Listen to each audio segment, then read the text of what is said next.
Let's talk about Ethiopia, where the government of Abiy Ahmed has admitted that rape is being used as a tool of war in the ongoing Tigray conflict. Let that sink in. Ethiopia's own federal forces are guilty of this heinous crime, rape, as a tool of war. It's shocking but not surprising. From the Taliban in Afghanistan to the Boko Haram insurgency in Nigeria to the persecution of Uyghur women in China, rape and sexual violence has been used in every conflict, both by terrorists and governments. Here's a report. Situated in the Horn of Africa is Ethiopia, a landlocked country of about 114 million inhabitants. Since November 2020, the Tigray region in the country's north has been embroiled in an armed conflict. A war between the Tigray People's Liberation Front and forces supporting Ethiopian Prime Minister Abiy Ahmed. In January this year, the United Nations revealed that it had received disturbing reports about the rampant use of sexual violence in the conflict.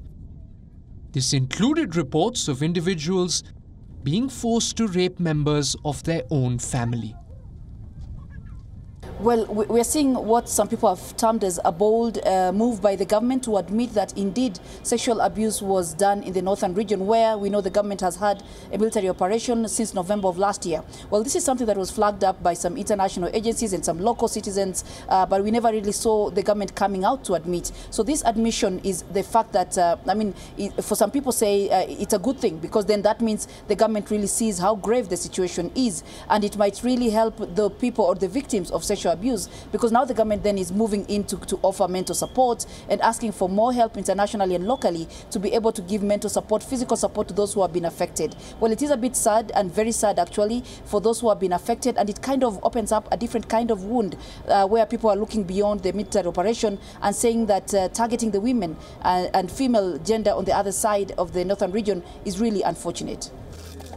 The Ethiopian government has now admitted to this grim reality. Rape is indeed being used as a tactic of war in Ethiopia. Scores of women have been raped since the conflict began. The state-appointed Ethiopian Rights Commission says that 108 rapes have taken place in the last 2 months alone. Many others have gone unreported. Victims have identified their abusers as both federal forces and the liberation troops. Most of them say that they were offered a harrowing choice by their tormentors: be raped or be killed.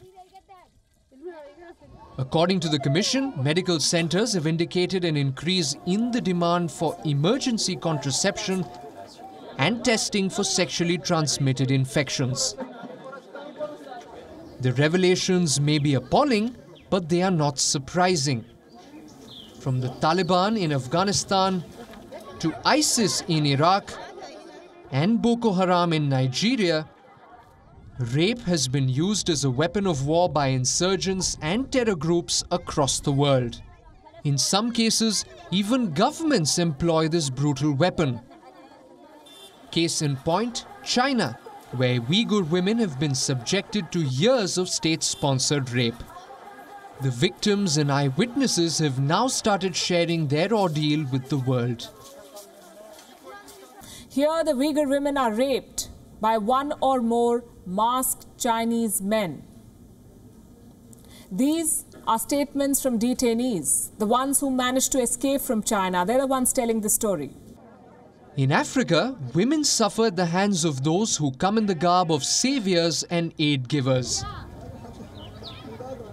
In 2020, Human Rights Watch issued a report. UN peacekeeping forces were accused of raping women and children in the Central African Republic. And now, Ethiopia admits that federal forces raped women in Tigray, that they used sexual violence as an act of war. A conflict affects a whole population, but rape is a weapon wielded exclusively against women, the trauma of which only they must suffer. What has happened in Ethiopia should serve as a wake-up call for the rest of the world. Bureau Report, WION World is One. WION is now available in your country. Download the app now and get all the news on the move.